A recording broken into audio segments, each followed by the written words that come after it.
Continuamos en Fábrica de Negocio, estamos ya prácticamente a casi 4 horas de que arrancó este evento aquí en el Pepsi Center en la Ciudad de México y acaba de bajar del escenario Sofía Macías. Sofía Macías es autora de este libro que a todo mundo nos va a sonar, Pequeño Cerdo Capitalista, un libro que se escribió en el 2011 y bueno, estuvo aquí como conferencista y yo la verdad le quiero preguntar de cómo surgió el libro, de dónde te vino la idea así rápidamente para retomar eso y también las actualizaciones que vas haciendo año con año o durante el año para ir renovando esta primera iniciativa de información.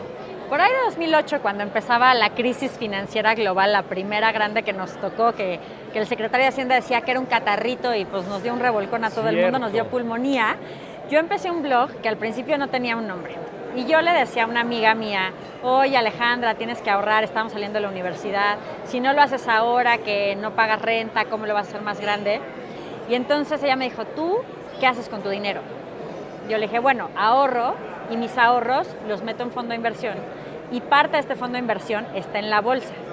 Y me volteó a ver con una cara de desprecio absoluto y me dijo, eres una pequeña capitalista. Y a mí me hizo mucha gracia porque dije, esta idea de los cerdos capitalistas, de que el dinero es solo para cerdos capitalistas, es un prejuicio que nos aleja de aprender de finanzas personales. Entonces así le puse al blog, después descubrieron el blog y me propusieron hacer el libro. Y el libro fue una locura.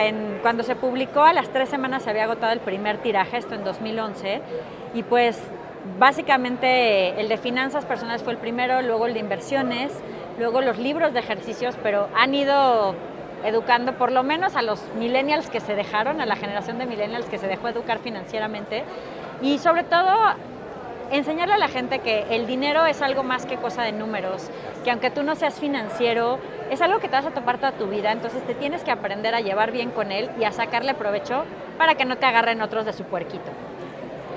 Me quedó el saco perfectamente, de hecho podría decir que me acabas de dar una lección, porque yo siempre le rehuyo a toda esta parte de finanzas personales. Y sabes que no te culpo. Porque en el sector financiero, una de las grandes cosas que ha hecho la gente o que ha querido hacer para que sea más difícil para todos los demás es aplicarnos si no los convences, confúndelos. Les ponen unos términos complicadísimos a las cosas. Así es. Pareciera que todos son números, pero cuando le vas rascando te das cuenta que ni era tan difícil, que era más cercano y todas las historias que tú puedas escuchar tienen algún componente de dinero. Entonces, por eso es muy importante que nosotros también aprendamos cómo funciona. Porque desde que eres chiquitito y le haces el primer chantaje a tus papás para que te compren un helado, hasta después de que te mueres y algo tiene que pasar con tu vida financiera, pues siempre vas a tener una vida financiera y siempre vas a tener finanzas. Así que pues hay que llevarnos bien con el dinero. Definitivamente. Sofía, y estando en este marco de Fábrica de Negocio repleto de pequeñas y medianas empresas, ¿cuáles son los consejos que das ante una situación económica, pues no sé si compleja, porque compleja siempre compleja ha sido, es. pero con componentes que no ha tenido en otras épocas? Siempre hay que estar muy pendientes de las tendencias y algo que platicamos en la conferencia es cuáles son las tendencias que ahorita están moviendo el mercado del retail, del comercio minorista, ¿no? Entonces, por ejemplo, obviamente el tema económico, la probabilidad de que haya una recesión global, la casi seguridad de que va a haber una recesión en México, que está empezando a repuntar la inflación y también hay tasas de interés muy altas, entonces el crédito está caro, pues sí está haciendo que la gente empiece a cuidar un poco más su bolsillo. Entonces ahí tenemos dos caminos.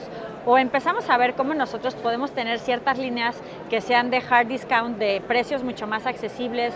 Incluso si tú eres un proveedor, a lo mejor irte a la parte de poder hacer propuestas para marcas propias, que eso puede ayudar mucho.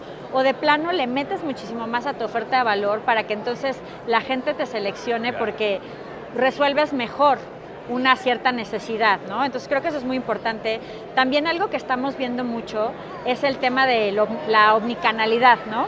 Los clientes que cada vez más, el 73% de los clientes están comprando tanto en línea como en físico. Entonces muchas veces los pequeños negocios están muy preocupados por entrar en físico a los lugares, y en la conferencia nos comentaron que muchos tienen problemas con la consignación, con que les acaban regresando, hay mucha devolución, se les daña el inventario. Tremendo. Tremendo. Y puedes empezar por la parte digital de los grandes distribuidores. A veces hasta tú mismo tienes el inventario y tú eres quien distribuye, tienes un poco más de control, puedes tener menos mermas y también hacer inversiones inteligentes, porque muchas veces, pues por querernos ahorrar en unos lados, terminamos perdiendo de más.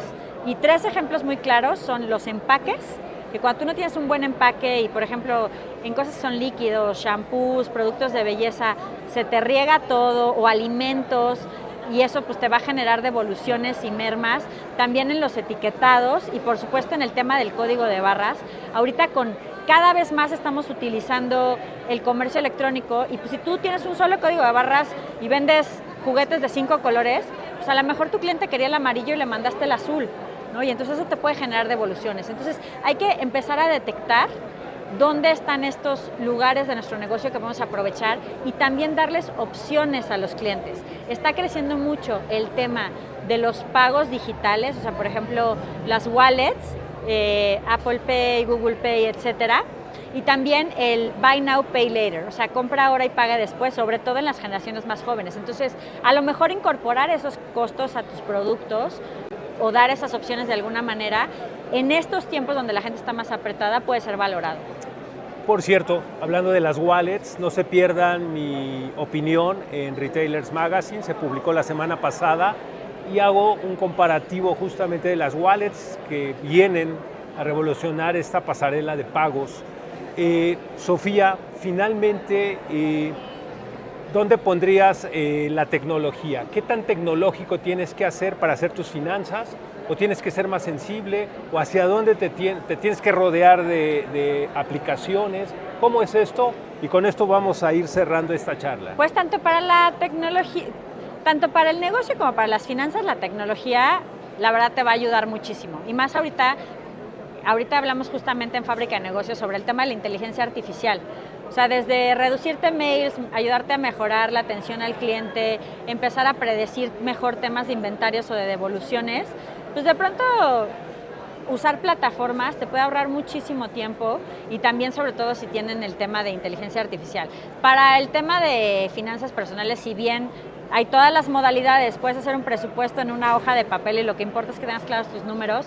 Entre más disponible tengas la información para trabajar con ella, si ya la tienes en Excel, mejor aún si la tienes en un sistema, incluso hasta le puedes decir a ChatGPT puedes subir, por ejemplo, en un archivo de texto tus gastos y hasta que te dé sugerencias de cómo puedes reducir, ¿no? Creo que al final los principios siempre van a ser básicos, por eso es importante que nosotros también nos eduquemos en temas de finanzas y sobre todo finanzas personales, porque si no contagiamos al negocio, ¿no? El que no lleva presupuesto personal, olvídate si va a tener proyecciones del negocio, eso es típico, pero también, o sea, conocer estos principios y luego los combinas con tecnología, pues te da un subidón. Pues bueno, ahí están las directrices que nos da Sofía, una conocedora, una autora de un libro bien interesante, Pequeño Cerdo Capitalista. No dejen de leerlo, yo también lo voy a leer, lo prometo, porque me hace mucha falta por lo que acabo de percibir en esta conversación. Y continuamos aquí en Fábrica de Negocio desde Pepsi Center en la Ciudad de México. Sofía, muchísimas gracias. Me encantó estar aquí, me encantó ver a los emprendedores y pues ojalá muchos salgan con mucho más negocio de aquí. Venga.